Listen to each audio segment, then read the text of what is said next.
Indian healthcare scenario is totally different at this particular stage of life, our life. And you also know that in your school, in your teaching phenomena, you know that the teacher-student relationship has changed or changing. You agree with that? Yes. What it used to be 10, 15 years before, where we used to, till now I remember my teacher, some Ugar sir or somebody, I clearly imagine those teachers, whenever they come in front of us, anytime, anywhere in the life, we will appreciate them as our teachers. But nowadays everything is changing. So in that changing scenario, we need to stick on to something which is there with our heritage. If we lose our heritage, and it will be like we are like a just West.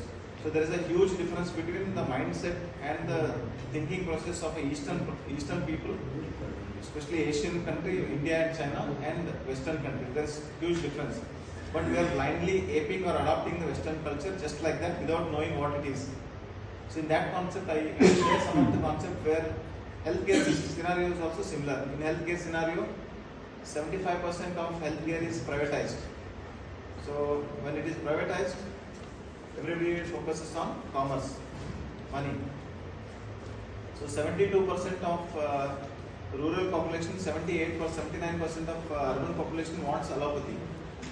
So there are around 7,78,000 Ayush doctors. Ayush means Ayurveda, Yoga, Unani, Siddha and Homeopathy.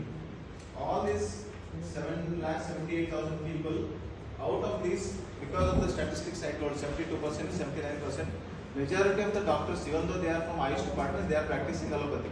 Wherever you see clinic nearby, just they notice that they'll be well dressed, they'll be very nice, and they'll be written their name as so and so doctor with family doctor registration number.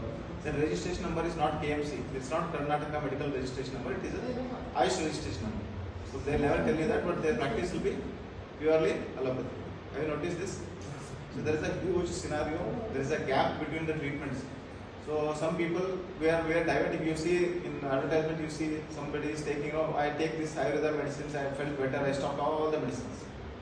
So that is wrong. If you stop epilepsy medicine, the patient can die. You know? So there is a scientifically validated, if you want to solve this problem, somewhere we have to start. So I started with the integrative concept where you bridge the conventional medical allopathy doctors and you bridge the Ayurveda or other system of medicine together with the evidence base. That's my theme and concept. So coming back to our need, why you are talking all other statistics, our need is, WHO statement says that there are 41 million people die every year because of the diseases which can be prevented. So those are called as NCDs, non-communicable diseases. Am I audible at first? Yes. Non-communicable diseases. So amongst these non-communicable diseases, we have seen in Karnataka, one of our actor died early. In Rashtra, we have seen the example. So that made me to speak up more about these 4 categories of diseases.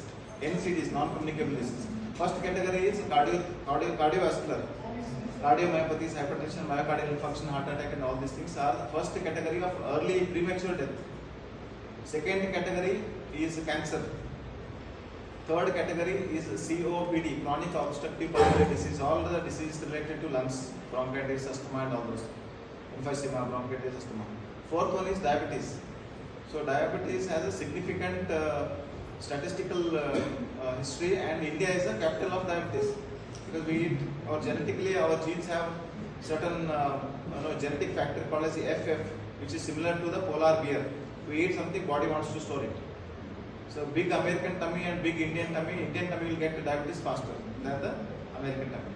So with this idea, I come to a conclusion that I take up certain aspects of psychology, certain aspects of relaxation technique, certain aspects of disease control technique, certain aspects of disease reversal technique in a one platform, rather than making patients run around to a different dietitian, nutritionist, psychologist. I don't want. I will only manage ourselves in-house with evidence base.